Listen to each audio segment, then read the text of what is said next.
Welcome to Blueprint Radio. I'm your host, Martin Williams. Here we help you create a blueprint for your life. So let's build. And welcome to Blueprint Radio. My name is Martin Williams. Don't forget to subscribe to this podcast by going to Apple Podcasts, Spotify, YouTube, and SoundCloud. And all the links to the podcast can be found at guidedexpressions.com/podcast with an S, or in the description box of wherever you are listening to this podcast. So today I wanted to switch gears a little bit and talk about something that I read in the Master Key System.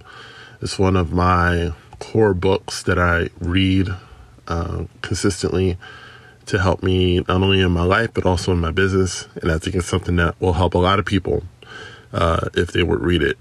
The Master Key System is in the public domain. You can download it pretty much anywhere just by typing it in Google, and you can download it and keep it on your computer or mobile device. And it's definitely something worth reading. It was written by Charles Haanel in the early 20th century. There was a rumor going around that many Silicon Valley entrepreneurs read this book. I don't know if that's true or not, but I certainly do think that it would benefit anyone going into business or just wanting to improve their life in any significant way to read the book.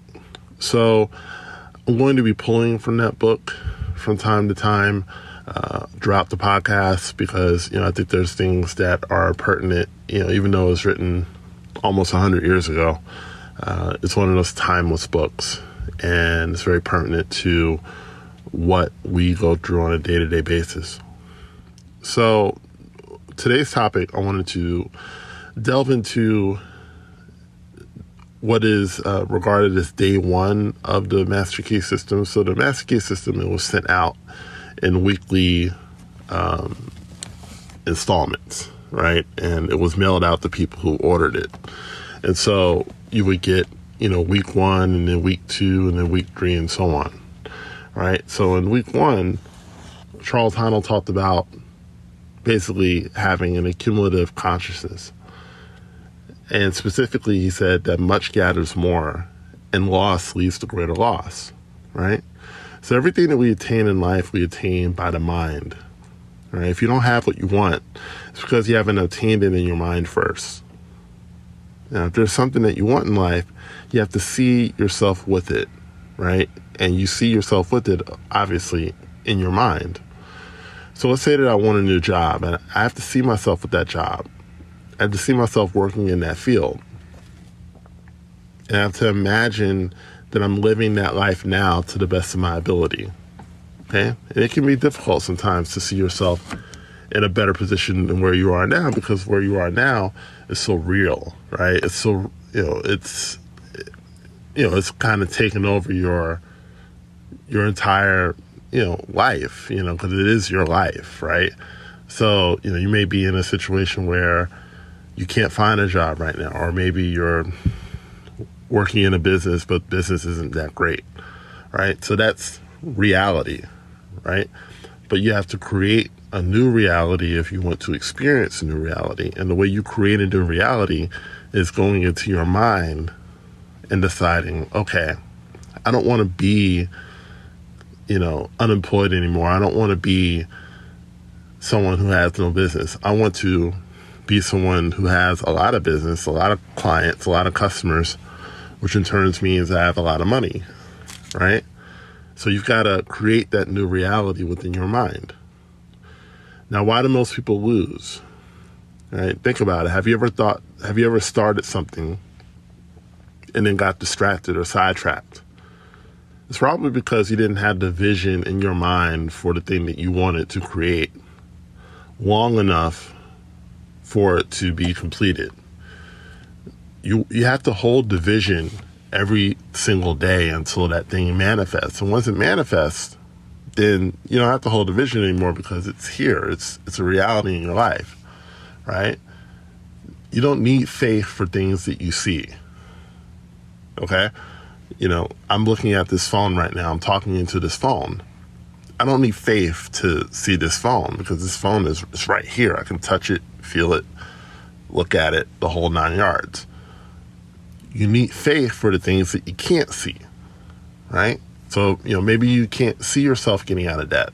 Maybe you can't see yourself ever losing that weight or ever getting married or falling in love, right? You have to see it in your mind. You can't see it outside of your mind because it hasn't happened, right? So you have to create it in your mind, and you got to hold that vision, right? You have to hold the vision of the thing that you want long enough for it to manifest. So think of it like a portrait. If someone were painting you, right? If someone were creating a portrait of you, you would need to stay still so they could accurately paint the picture. So if you want that new job, if you want, whatever you're trying to manifest, you need to hold the vision of having that job until it manifests, which is what I just said. Now, depending on where you are, it might take a day, it might take a year, right?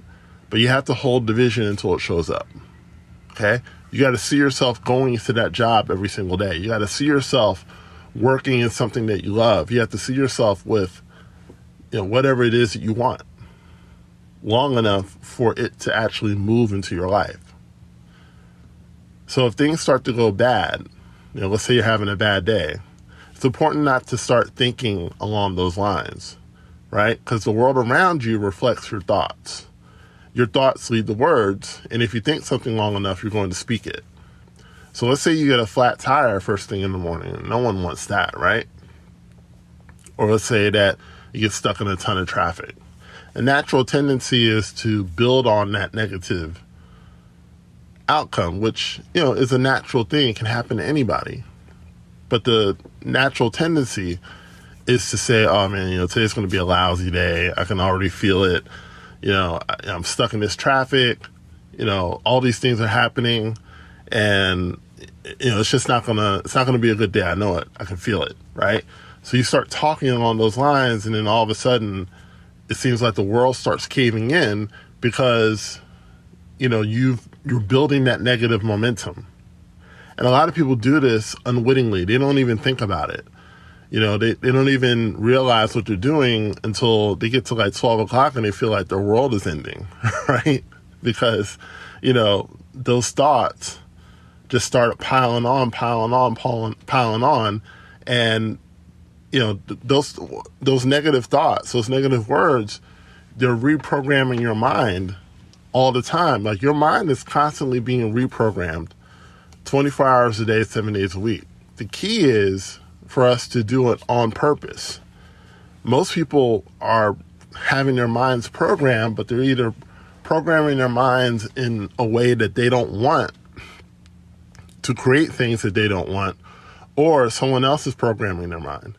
But either way, if you're not programming your mind in line with what it is that you want, then you're wasting this valuable gift that God is giving you. God is giving you the power to reprogram your mind. But if you're not doing it on a consistent basis, or you're not doing it in a conscious way, you can keep yourself in negative circumstances far longer than you should.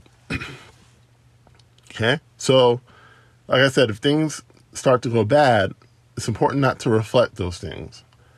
The way you stop it is you either get off the subject of the negative event, right? So change the subject off the flat tire or the heavy traffic or, something that your boss is giving you, 2 days to finish that would normally take 2 weeks, right? Get off the subject entirely, right?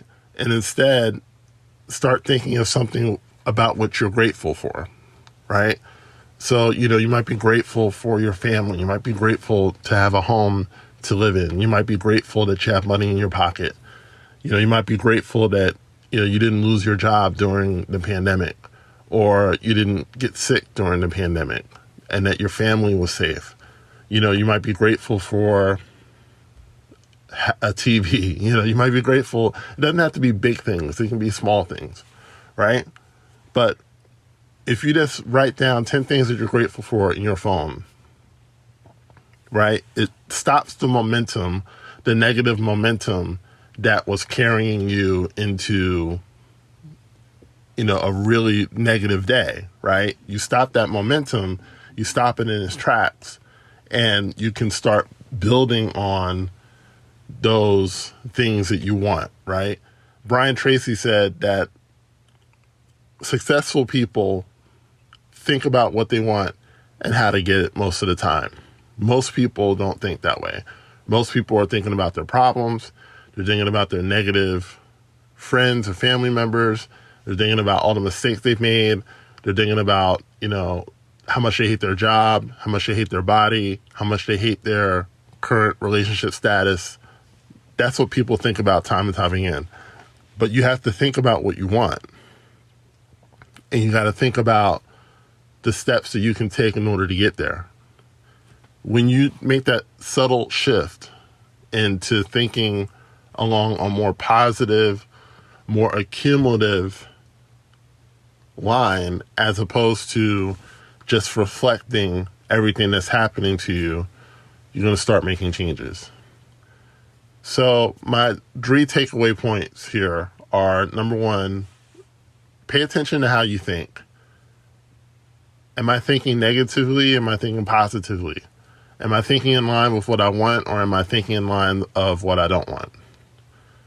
And then number 2, think as if it will turn out the way you want to, right? So the first step is to pay attention to what you're thinking. The second step is to think along the lines of, this is what's going to happen in my life. I want, what I want is going to happen, right? Start thinking that way. And then number 3, when things aren't working, stop thinking about the thing that is not working, right? Stop thinking about, all the negative circumstances, and instead write down 10 things that you're grateful for, and then get back to thinking the way that you want to think. Thinking along the way of what you want to happen. And when you start doing those 3 things and doing them consistently, you're going to notice a change in your life. So I want to thank you so much for tuning in to Blueprint Radio. Don't forget to like, comment, subscribe, and share. And also don't forget to go to my website and check out more of what I'm doing along the lines of mindset, training, and mental programming. And I thank you so much for tuning in, and I will talk to you soon.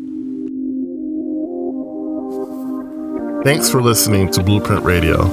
For more information on Martin Williams Coaching and products, please go to guidedexpressions.com or visit me on Facebook as well as Instagram.